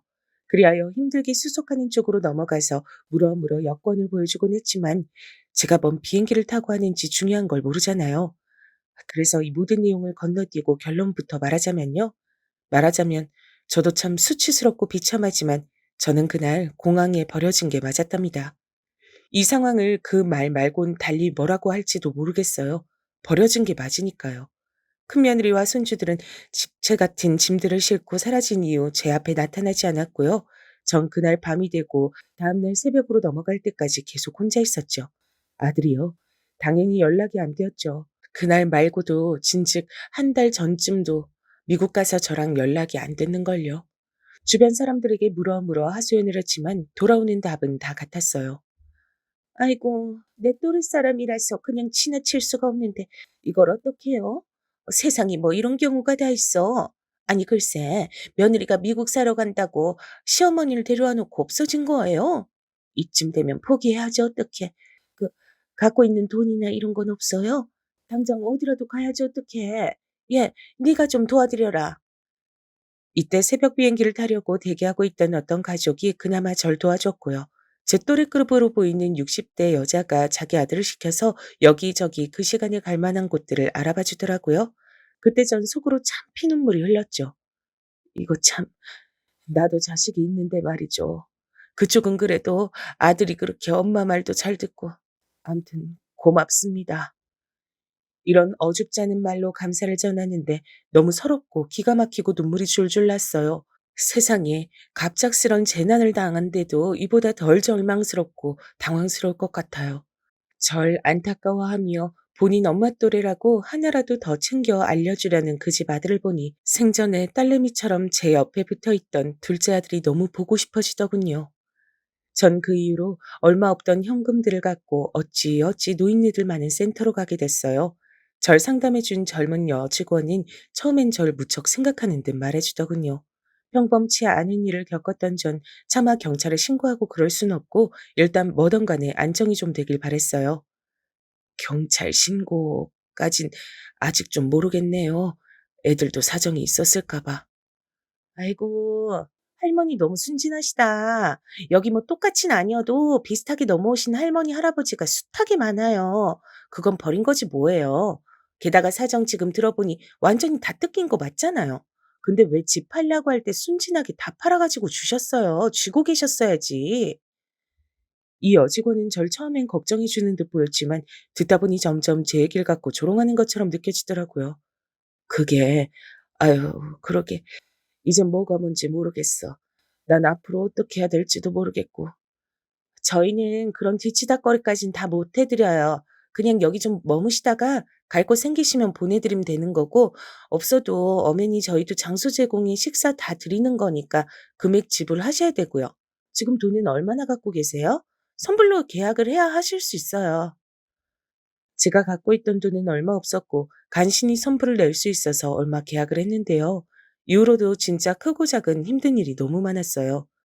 여기 다 설명할 순 없지만 노인네가 왜 나이 들면 돈을 쥐고 있어야 하는지 처절하게 경험을 했답니다. 할머니, 우리 곧 있으면 연장 계약해야 되는데 예산 되시는 거 맞아요? 실은 우리가 자리가 없어서 빨리빨리 회전이 돌아야 되거든요. 아직도 며느리랑 아들이랑은 연락 안 되시는 거예요? 저 역시 이 부분은 비참하고 힘든 부분이라 그나마 맞다고 수긍을 했더니 대놓고 앞에서 막 조롱을 하는 거예요. 그럼 얼마 못 계시겠네. 그때 갖고 계신 게 전부라면서요. 그럼 이번 주까지만 계시고 자리 빼줘야 돼요. 그러게 너무 섣부르셨다 진짜. 지금까지 연락 없으면 자식들이 시어머니 버린 거 맞죠? 하여간 노인네가 되면 지능이 절로 떨어지나? 암만 모지라도 그렇지. 치매가 와도 돈줄은 쥐고 있어야지. 너무 대책들이 없다니까. 이 말들을 다시 생각하면 너무 화가 나고 같이 싸우고 싶지만 저는 말마따나 그럴 주제가 못 되는 상황이었어요. 당장 얼마 안 되어 쫓겨나게 됐으니 무슨 여력이 더 있겠나요? 얼마 없는 제 짐들을 갖고 방으로 나올 땐 더 매몰차게 대하더군요. 그 뒤로 전 중간 끝도 없이 정말 말도 안 되는 곳들을 중심으로 겉돌며 지냈죠. 센터 있을 땐 그나마 밥도 먹었고요. 심지어 그때 아들이랑 잠깐 연락도 닿았어요. 엄마, 아니, 아니. 그렇게 말하지 말고. 이 사람도 사정이 있겠지. 난 아직 여기서도 출장지 와 있어서 애들이랑 애 엄마 못 만났어. 뭐, 경찰? 아니, 뭐 그런 생각까지 했대? 엄만 진짜 너무 극단적이라니까. 너 지금 엄마가 어떤 상황에 있는 거 아니? 그렇게 말할 게 있고 아닐 게 따로 있어. 엄마 지금 미치기 일보 직전이다. 어떡할 거냐? 일단 엄마 나 바빠서 좀 끊을게. 지금 통화할 상황이 아니야. 이렇게 전화가 끊어져 버렸다면 믿어지실까요? 그 뒤로 암만 걸어대고 연락이 안 되고 전 얘네 가족이랑 조금도 소통을 할 수가 없었어요. 그렇게 돌고 돌며 말도 안 되는 이 짐 가방만도 못한 게 내 신세 같더군요. 한 번은 같은 여자 노숙자 같은 사람한테 험한 꼴을 당한 적도 있고 그날은 너무 무서워서 꿈까지 꿨더랍니다. 죽은 남편이 지나가기도 하고 아들도 슬쩍 지나가는 것 같고 하여간 그렇게 느껴지는 사람들은 다 나왔어요. 차라리 제가 무슨 6.25 전쟁통 고아라도 이런 일을 겪었다면 그나마 시대적인 납득이라도 됐을 거예요. 일생은 노숙과는 거리가 멀었던 전데 어쩌다가 이렇게 옮겨 다니는 삶을 살게 된 거냐고요. 너무 기막히고 구슬퍼져서 눈물 콧물 다 참아가며 그냥 이렇게 사라졌으면 좋겠다며 잠을 청했던 날이 있었어요. 근데 그날 꿈엔 아들이 참 선명하게 나오더라고요. 그렇게 그리워하고 그리워했던 모습으로 제가 마지막으로 봤던 날쯤의 모습으로 나와선 이런 허무맹랑한 소리를 했었어요. 엄마, 조금만 참아요. 내가 다 해줄게. 내가 다 도와줄게. 조금만 힘내. 참, 이런 바보 같은 꿈까지 꾸고, 저도 그때 얼마나 절실하고 간절했음, 허기지고 초췌한 꼴로 새벽에 깨선 손을 연신 흔들고 있었어요. 진짜 꿈인지 뭔지 모르겠어서 아들이 눈앞에 있나 없나 확인하려고 손을 허우적댔으니까요. 전 그나마 나이 먹은 걸로 얻은 건 지하철 낼 편히 돌아다닐 수 있다는 권리뿐이라 그렇게 이동하고 돌아다니긴 했어요. 의지할 사람 하나 없이 이렇게 졸지에 70 다 먹어서 고와 같이 혼자가 될 수도 있더군요. 근데 제가 이 일을 설명하기 위해선 좀 이상해 보일 수도 있지만 아무튼 저희 아들이 나왔던 꿈을 기점으로 말을 해야 될 것 같아요. 기막힌 천재지변과 같은 일과 기막힌 기적 같은 일을 비슷한 간격으로 겪었으니까요. 아들 꿈을 꾸고 난 뒤 일주일쯤 지나서 말이죠. 저랑 관계가 있는 사람이라면서 찾아온 사람이 있었어요. 그건 다름 아닌 제 둘째 며느리였답니다. 어머니, 실종 신고 제 손으로 하면서도 얼마나 놀라고 떨렸는지 몰라요. 대체 어떻게 되신 거예요? 정말이지 찾기 너무 힘들었어요. 무슨 일이라도 나신 줄 알고. 근데 진짜 어떻게 이런 상태가 되신 거예요? 둘째 며느리가 절 찾아서 만나기까진 나름 복잡한 여정이 있었어요. 제가 이쪽 센터로 넘어와서 떠돌다가 또 지역을 달리해서 돌아다니고 있었으니까요. 아니 근데 거두절미하고 신고부터 일단 하길 잘했던 것 같아요, 어머니. 우선 계실 데 없으신 거죠? 저희 집으로 그쪽으로 모실게요. 일단 같이 가셔요. 참 새삼스럽게도 절 어머니라고 부르는 대상에게 나름 치를 떨고 움츠리며 살았던 1년 남짓의 시간이 떠오르더군요. 새롭게 절도 어머니라고 부르며 나타난 둘째 며느리와는 너무나 행보가 달랐으니까요. 둘째 며느리는 목욕탕부터 끊어주었고 평소 워낙에 무뚝뚝한 애라 할 말만 하는 애였지만 전 그저 눈물이 절로 날 뿐이었어요. 어머니, 얘기는 조금 이따 하고요. 목욕탕부터 우선 다녀오셔요. 전 요 앞 카페에서 기다리고 있을게요. 슬프게도 전 앞선 경험 때문에 많이 나를 서 있었고 경계하고 있었던 것 같아요. 한사코 둘째 며느리한테 이렇게 말하며 매달렸으니까요. 요 앞 어디? 어디 가려고? 너도, 너도 어디 가야 되냐? 바쁘냐? 어머니, 저 어디 안 가요. 제가 가서 뭘 하겠어요. 어머니 찾으러 왔는데요. 걱정 마시고. 아, 참. 저 이런 거 되게 어색한데. 알겠어요. 그럼 같이 들어갈게요. 가요, 우리. 결국 둘째 며느리는 저랑 같이 목욕탕에 들어왔고 세심까지 붙여줘서 간만에 따뜻한 곳에서 완전히 씻고 시간을 보내줬어요. 생각해보면 둘째 아들이 있던 시절에도 이렇게 목욕탕을 다녀본 적이 없어서인지 저도 뒤늦게 정신이 들고 나서야 좀 부끄럽더라고요. 그리고 나와 둘째 며느리가 사는 작은 아파트로 같이 들어갔고 거기서 얘는 달각거리면서 뭔가를 만들어주더군요. 그리고 슬슬 입을 열기 시작했는데 내내 목이 메어서 뭘 삼킬 수가 없었어요. 이거 천천히 드세요, 어머니. 저 요리 못하는 거 아시니까 이해해 주실 거라고 믿고. 아참, 저기 어머니 형님이랑 같이 사신다고 들었는데 앞만 봐도 평탄한 사정은 아니었나 보네요. 저한테도 어찌 된 건지 말씀 좀 해주세요. 저는 이때도 말하면서 몇 번이나 억울해서 통곡을 하고 숟가락을 내려놓고 연신 얼굴을 감싸고 계속 끄끄 오열을 했어요. 제 어깨가 떨리는 게 제 눈에 보일 정도였으니까요. 다 들은 둘째 며느린 믿을 수 없다는 얼굴이더군요. 그리고 이어가는 말에 내가 완전히 제대로 속았다는 생각을 지울 수 없었어요. 와, 형님 이거 진짜 윗사람이라고 존대할 자격도 없는 인간이네요. 저한테는 자꾸 사별했으니 다른 삶을 살라는 둥 하도 참견에 대해서 제가 무시했거든요. 저도 뭐 그 생각을 안 한 건 아니었는데 형님이 자꾸 저보고 어머니 모시고 평생 살 거 아니면 족보 복잡하게 하지 말고 동서인생 살라고 참견질이었거든요. 뭐라고? 큰애가 그렇게 말을 했단 말이야? 저한테 큰며느리가 지 동생에 대해서 하던 말이랑 너무 달라서 정말이지 순간적으로 믿기질 않았어요. 저는 형님 원래 성격 지멋대로인 거 알아서 별로 안 친했거든요. 저보고 노인네한테 인생 저담 잡힐 일 있냐, 빨리 나가는 게 좋을 거란 식으로 연락 와서 저거저거 물려받을 재산 조금이라도 더 챙기려고 저러나 싶었어요. 여기까지 듣고 있으려니 벌어진 입이 다물어지질 않더라고요. 둘째는 계속해서 말했어요. 속된 말로 저도 그런 인생은 싫어서 일찍이 나왔죠. 실제로 저희 엄마 아프시기도 했고요. 근데 저도 우리 남편이랑 추억도 있고 가끔 생각날 때쯤 뵙는 게 좋겠다고 했어요. 그래서 어머니 생신도 다가오니 연락해 봤는데 연결이 잘 안 되더라고요. 형님도 전화를 다 바꿔버렸는지 통화가 안 되고 좀 이상했어요. 이쯤 들으니 제가 겪은 사건들이 생각나면서 저도 모르게 호흡이 마구 가빠지기 시작했죠. 진짜 견디기 힘들 정도로 다시 화가 밀려오더라고요. 그래도 나름 찾아봤는데 형님 아주 잘 살고 계시던데요. 전 여기서 정말 토할 뻔했지 뭐예요. 큰며느리네 근황이 궁금했던 건 저도 마찬가지였으니까요. 몇 번이나 그 공항에서 벌어지던 날을 헛꿈꾸고 헛소리를 해가며 잊지 못했거든요. 뭐야? 어떻게? 어떻게 하고 있는데? 장난도 아니더라고요. 형님이 뭐 연락처 다 바꿔버리고 했을지언정 저한텐 진호 SNS 계정 아이디가 있어서 그걸로 근황을 찾아봤어요. 확실히 아주버님은 바쁘셔서 그런지 근황 언급이 안 됐고 형님은 아주 호화롭게 사시던데요. 골프 치러 다니고 명품에 미국에 관광 간 사람처럼 한풀이하며 잘 살던데요. 그쯤 얘기하다 둘째는 제 눈치를 슬쩍 보더니 이때부터 말을 좀 조절하며 하기 시작했죠. 어머니, 너무 흥분하지 마시고, 일단은요, 저도 그 풍경 안에 어머니가 없는 게 이상한 거예요. 그래서 주변에 상담해보니 다들 유추하는 게 비슷해 보이더라고요. 암만 해도 마음에 걸려서 실종 신고한 거고, 그러고 이렇게 시간 지나서 어머니 만나게 된 거예요.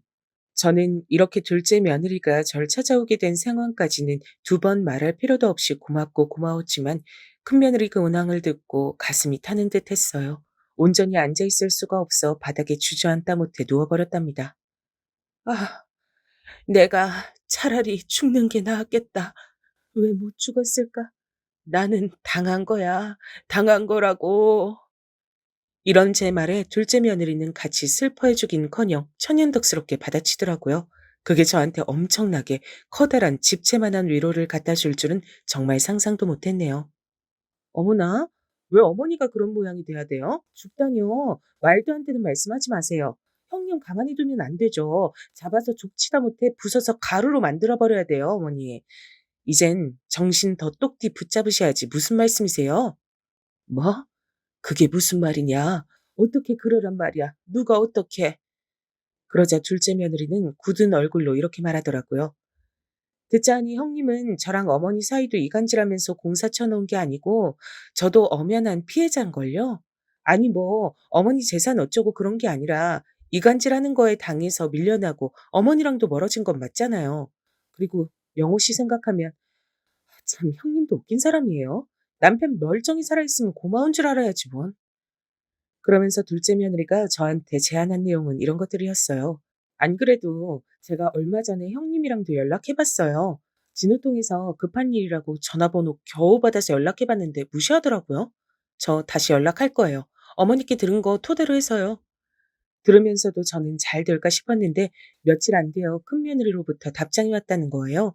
저한테 문자 내용을 보여주는데 큰며느리가 눈앞에 있으면 당장 뺨이라도 갈겼을 거예요. 나보고 어쩌란 거야? 내가 무슨 어머니를 말라 죽게 했어? 동서랑 난 이제 아무런 관계도 아니고 뭣도 아니야. 어머니가 그렇게 말씀하고 다니셔? 본인이 곧 죽어도 남아서 혼자 사시겠다고 해놓고 거짓말이 과하시다. 암튼 나한테 연락하지 말아줄래? 다음엔 차단할게.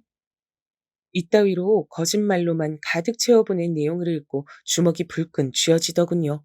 하지만 둘째 며느린 다시 절 안심시켜주는 거예요. 세상에 정말 죽으란 법은 없더군요. 저희 친척 언니도 같은 지역은 아니지만 미국 살아요. 거기 한인들 모인 대형 커뮤니티가 있는데 형님 이딴 식으로 나오면 거기 다 불어버려야죠. 대신 상황이나 이런 거 진실인 것으로 비춰지도록 쓰려면 어머니 신상이라든지 이런 게 나와야 할 수도 있어요. 괜찮으시죠? 그러니 저도 이젠 이판사판일 수밖에요. 손주들도 눈에 보이지 않고 아들이나 큰며느리나 다 거기서 거기란 판단이 뒤늦게 이뤄지더라고요. 난 이제 잃을 게 없어. 그 내곡을 아주 다 송두리째 박살내도 여한이 없겠지만 나는 내 집 한 돈, 그것들이 갖고 가져간 거, 그것만 돌려받으면 다 잊고 살 거야. 늙음하게 거지같이 사는 건 이제 못해 먹겠다. 죽는 게 나아. 제 말에 둘째 며느린 한숨을 쉬며 고개를 끄덕이더라고요. 아, 참 어머니, 죽는단 말씀 그만하세요. 살 길이 있다니까요. 그럼 일단은 그렇게 알고 진행할게요, 어머니. 그리하여 둘째 며느린 아주 대장정의 글을 써서 그 한인 커뮤니티인지 뭔지 아는 곳에 큰 며느리네 가족을 고발하게 됐어요. 역시나 허세 심하고 남들 눈의식하고 사는 형님한텐 이 방법이 최고예요. 경찰에 신고하고 뭐라고 해도 제대로 도움도 안 되고 이렇게 신상 애매하게 공개해서 먹이는 게 최고거든요. 그 글에는 홀로 남은 시어머니를 꼬드겨 집까지 팔게 하고 그 돈 싹 다 가지고 날라버린 큰며느리의 만행을 전부 지적하고 있었죠. 손주들 이름까지 적당히 노출이 돼서 그런지 참 거짓말처럼 얼마 뒤에 연락이 왔답니다. 형님 장난 아닌데요? 그래서 제가 어머니랑 얘기하라고 전화 연결해 드린다고 했어요. 그 전까진 글 안 지울 거라고 경고했죠. 이리하여 저는 정말 얼마만인가요? 그렇게 처절하게 기다리고 기다렸던 큰며느리와 겨우 연락이 되어 제 한을 토해내게 됐답니다. 너, 너, 내가 싹 다 고소해서 없애버릴 거야. 한국 들어오든지 돈을 내놓던지 빨리 제자리로 돌려놓으라고. 하지만 참 웃긴 게 이때까지만 해도 큰며느리는 제가 우스웠나 봐요. 엄연히 지는 돈을 갖고 튄 게 아니고 상황이 이래저래 된 거라고 일부는 돌려드리겠다는 말장난을 하더라고요. 좋아. 한국엔 아예 안 돌아올 생각인 거지? 나도 이판사판이다. 너도 네 새끼 중하지? 네가 진우 데리고 간 건 결국 거기서 미국 물 먹여 한국에서 잘 풀리게 하려고 그런 거 아니냐. 난 니들 여기 못 들어오게 만들 거다. 고소하고 감방에 집어넣고 할 수 있는 건 다 할 거다. 그러자 큰 며느리는 온갖 핑계를 대고 말을 돌리고 어쩌고 하더니 결국은 완전히 멱살 잡힌 셈이 되어 어거지로 잠깐 들어온답시고 공항으로 왔는데요. 저는 이날 둘째 며느리와 함께 나가 물 집어던지고 아주 큰일 안 날 만큼 난리를 쳐버렸죠. 독이 올라 눈이 실뻘개진 저에게 모자를 쓰고 주춤거리며 눈치를 보던 큰며느린 첫말을 이딴 식으로 했거든요. 아휴, 진짜 이게 무슨, 근데 돈을 지금 당장 다 드릴 어머니, 이거 놔주세요. 못 놔줘? 나는 못 놔준다. 다 내놓을 때까지 넌 비행기도 못하게 만들 거야. 내놔. 당장 이 자리에서 다 보내. 네 발로 기어들어와서 날 말란 생각을 해놓고 그걸 그렇게 넘어갈 수 있을 줄 알았냐, 이년아? 아들놈이고 너고 이제 나랑 끝이야. 돈이나 쳐내놔 빨리. 이리하여 큰며느린 저를 그렇게 무심하게 버리고 갔던 공항에서 엉망진창 개망신을 당했죠. 주변에서 말리는 사람들이 있어 저도 적당히 붙들고 놔주지 않았고 둘째 며느리도 옆에서 나란히 윽박질렀어요. 형님, 어쩜 그렇게 저한테 당당히 글을 지워달라 하세요? 이거 범죄예요. 진짜 겁도 없으시다. 막말로 어머니 잘못되길 바랬던 거 아니에요? 이야, 이거 진짜 말도 안 되는 일인데 어떻게 그러고도 당당하게 명품으로 휘감고 놀러 다니는 사진들을 올려요. 목숨이 뭐 한 8개쯤 되시는 거예요? 이렇게 이죽거리며 놀리는 둘째에게 큰애는 분한 기색을 내보였지만 별 수 있나요? 정말 더 놀라웠던 건 이때조차도 큰아들은 같이 들어오지 않고 큰 며느리만 들어왔단 거예요. 전 정말 자식 복이 없나 싶어요. 둘째 아들은 먼저 갔지. 큰아들은 죽은 건지 산지도 알 수 없지 행방을 모르니까요. 그나마 제가 지금 살 소망이 있는 건 큰 며느리로부터 재산을 거의 99% 돌려받았기 때문이죠. 그리고 둘째에게 얼마 줬는데 바로 선을 긋더라고요. 아니에요, 어머니. 그럼 저 용돈만 주세요. 딱 100만 원만 주시면 되겠다. 그죠? 그 이상은 됐어요. 서로 부담스럽잖아요. 그러고 자기 할 일은 끝난 것 같다며 한동안 또 연락이 없더라고요. 전 이후로 작은 아파트를 얻어서 살고 있고 벌써 이 일도 몇 년 지난 일이 됐네요. 아무쪼록 죽기 전까지 돈 잘 붙들고 살아야 하고요. 어디건 등쳐먹는 일 안 당하도록 주어진 분수 내에서 절약하며 조심하며 살아야 한다고 생각해요. 가끔 아들 생각이 날 때 둘째 며느리 만나서 같이 밥 먹는 정도만 하고 있어요. 마지막으로 만난 것도 벌써 4, 5개월 됐고요. 인생의 끄트머리라고 생각했던 시점이라 할지언정 진짜 끝은 언제 올지 모르는 것이라고요. 제가 너무 마음 놓고 있다가 자식 부부한테 뒤통수 거하게 얻어맞고 나니 참 아이러니하게도 다시 삶에 대해 욕심이 생기네요. 죽을 때까지 뭐 하나라도 더 알고 깨끗하게 마무리하고 가고 싶다는 생각뿐이에요. 여기까지 가파른 저의 인생 얘기를 들어주셨네요. 모두 참으로 고맙고 감사한 마음뿐입니다. 그럼 다들 건강하세요.